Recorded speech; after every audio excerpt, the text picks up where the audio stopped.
Welcome to Roosevelt Live Season 2. The topic we're going to touch on this morning is September 11th. And we know that come tomorrow, it'll be 11 years. I'm sorry, tomorrow is the 11th.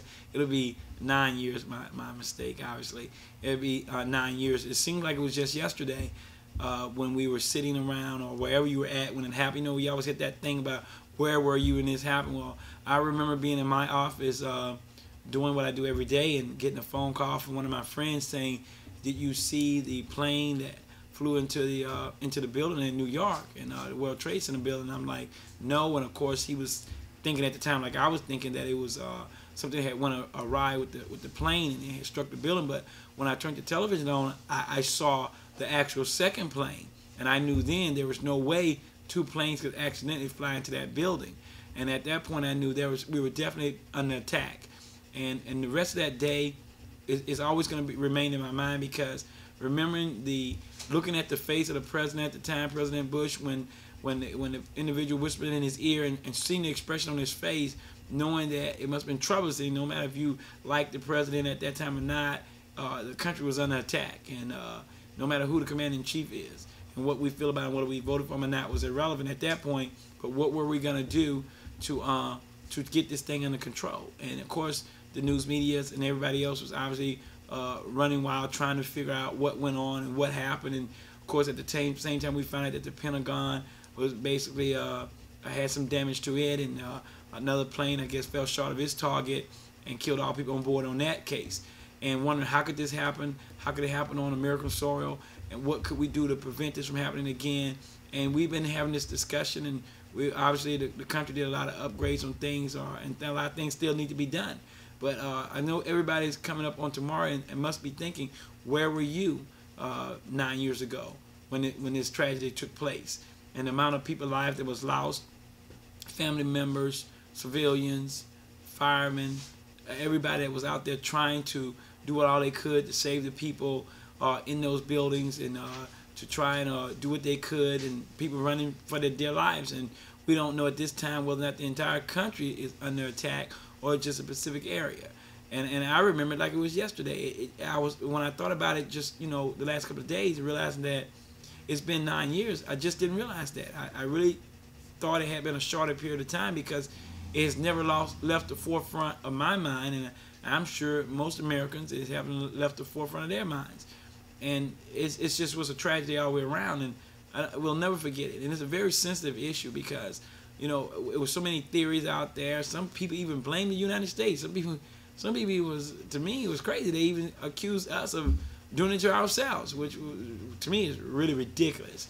But you always gonna have those radicals out there that believe that we're doing these things and covering up and et cetera, and just to go to war. Some people even as far-fetched as thinking that we blew up the building so we could go to war.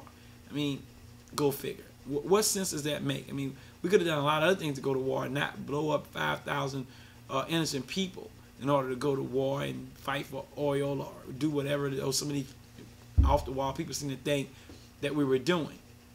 But if you remember where you were and you think about it, and I know like every year that moment of silence and our prayers, obviously, us that are maybe religious people, go out to those families and friends and co-workers of all those people that went to work that day expecting to go and do a job just to find planes flying into their buildings. Obviously, we as the government, the United States government, obviously dropped the ball. It should have never got to that point where we had literally, I guess it was actually 4 planes out there, if not more, flying on these suicide missions and out to destroy our country.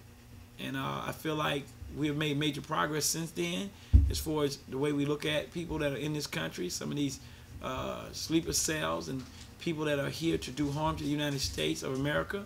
I consider those people cowards, because if you want to do something, show yourself. Don't hide behind or try to kill innocent people. If you're mad at the American military, then go out there and do something toward the military. But don't do those little sneak attacks where you got to try to run a vehicle of explosion into something.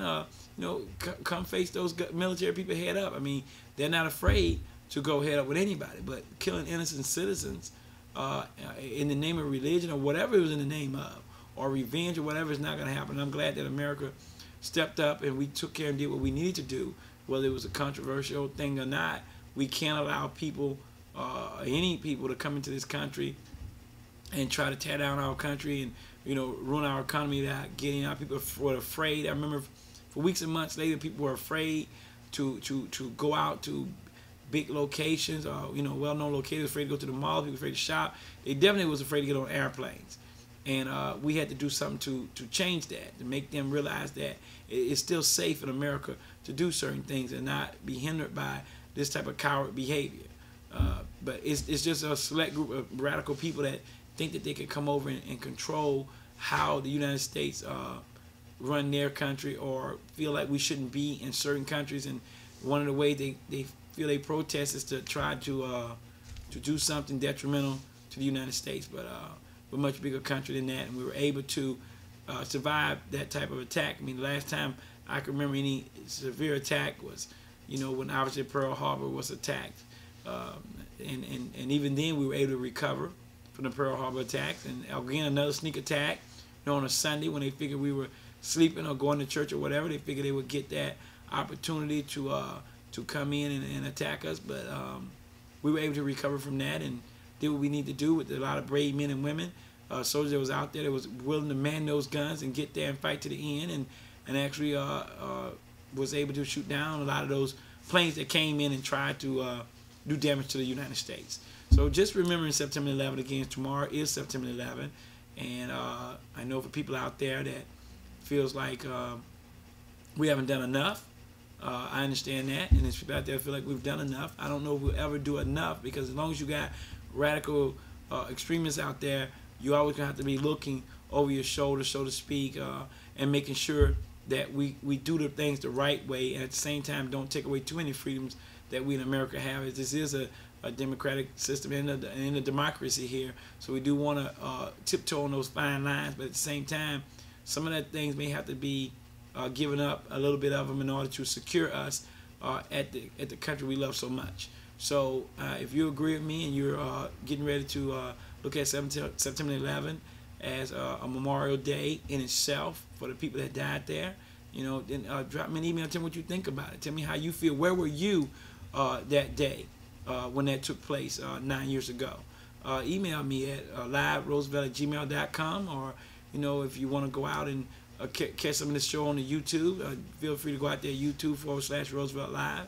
And if you can't do that, remember we are streaming live. So if you're not able to catch a show on your local on your television stations there, you can always go out there and type in tbnc.org, Tampa Bay Community Network, but just use the letters and go and click on the Watch Us button and follow the instructions, and you'll be able to pick up the show there. So that's just my opinion. Drop me an email and tell me yours.